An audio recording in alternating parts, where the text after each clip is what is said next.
When the snow melts in the summer, the snow leopards move to higher ground, at elevations of more than 3,000 meters. The Kyrgyz call the large cats the ghosts of the mountains. This is Kunak. He was taken from a poacher in 2002, and since then has lived in a huge sanctuary, the world's largest outdoor enclosure for snow leopards. It's run by the German Nature Conservancy Association NABU. The sanctuary covers 7,000 square meters. Among the residents is Bagheera, who lost a paw in a poacher's trap.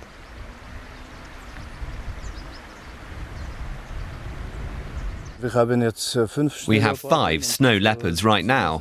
These can't be returned to the wild. People have fed them meat by hand. They don't know how to hunt anymore and could not survive out there.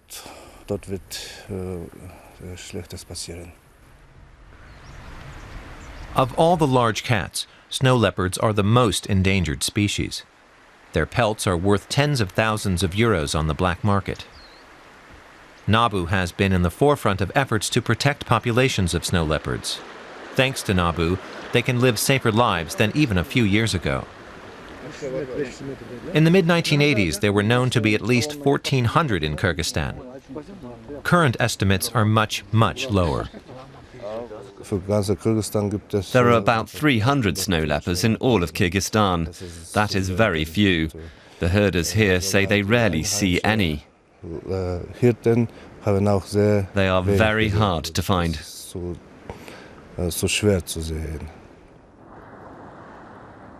180 poachers have been caught and put out of business. Still, it's not really clear how endangered snow leopards really are in the country. That's why children are educated about the problem. What beasts of prey do you know? Wolf, bear, binoculars. What's your name? Have you heard of snow leopards? Snow leopards eat ibexes and drink their blood. The teacher says that's not quite right. It's a myth that they drink the blood of their prey.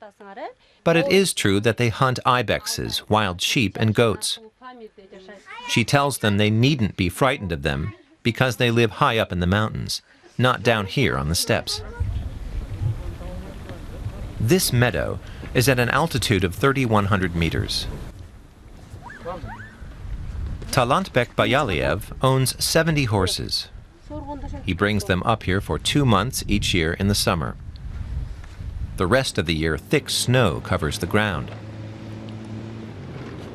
The wildlife wardens of NABU regularly come and visit the herdsmen up on the summer meadows.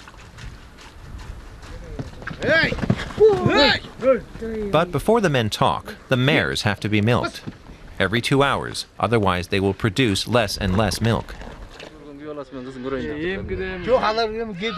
Over the years, these men have become friends. Today, the herder has an interesting story to tell. My neighbor over there, one of his horses was attacked. We think it was a snow leopard. It happened over there.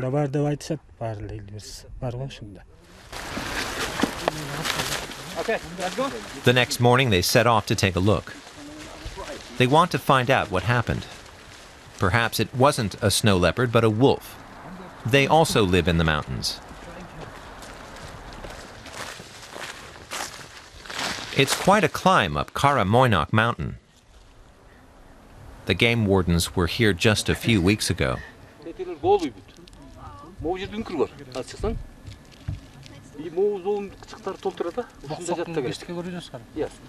At 3,500 meters, they take a rest. It's a hot day, 30 degrees. It is a tough job. We work at elevations of between 3,500 and 4,000 meters. The air is very thin and the temperatures are very high. The climate is extreme. Nights are cold and days are hot.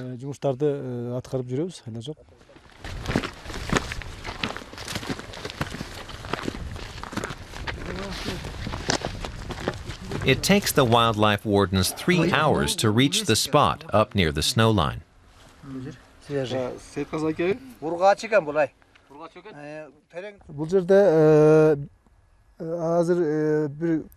are fresh tracks. It was ibex, large, mature animals, and a few young ones.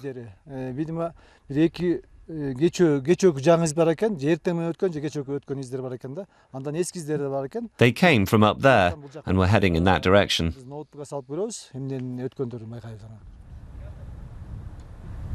But what about snow leopards? Last time the wardens were here, they installed automatic cameras, trail cameras, that are triggered by movement.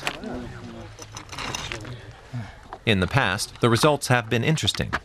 They caught snow leopards out in the wild.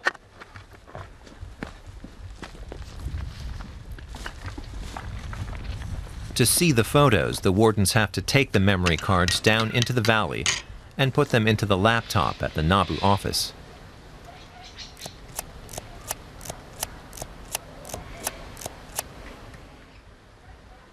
This time, there are no snow leopards, but at least there's an ibex.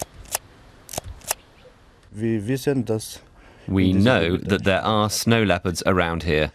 Where there are ibexes and goats, there has to be a snow leopard too, because they are what it eats. The first snowfall comes in October at the latest. Then the mountain valleys again belong to the snow leopards, or as the Kyrgyz call them, the ghosts of the mountains.